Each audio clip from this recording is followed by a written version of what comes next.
আসসালামু আলাইকুম রহমতুল্লাহি ওয়া বারাকাতুহু। আমরা প্রতিনিয়ত অনেক কাজ করি, নিজের কাজ, অফিসের কাজ, সামাজিক কাজ, অনেক কাজ করি। আমরা রাসূলুল্লাহ সাল্লাল্লাহু আলাইহি ওয়াসাল্লামের মাধ্যমে যে সর্বোত্তম কাজগুলো, তার মধ্যে কয়েকটার কথা আমরা জানতে পারি। এক নাম্বার হচ্ছে মানুষের মনে খুশির সৃষ্টি করা, কিন্তু সেই খুশির সৃষ্টিটা কখনো মিথ্যা বলে করা যাবে না।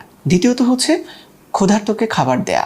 আমাদের চারপাশে যারা আছে, যারা ক্ষুধার্ত, তাদেরকে আমরা খাবার খাওয়াতে পারি। পঙ্গু, অসহায়, অসুস্থ, এদেরকে আমরা সহযোগিতা করতে পারি।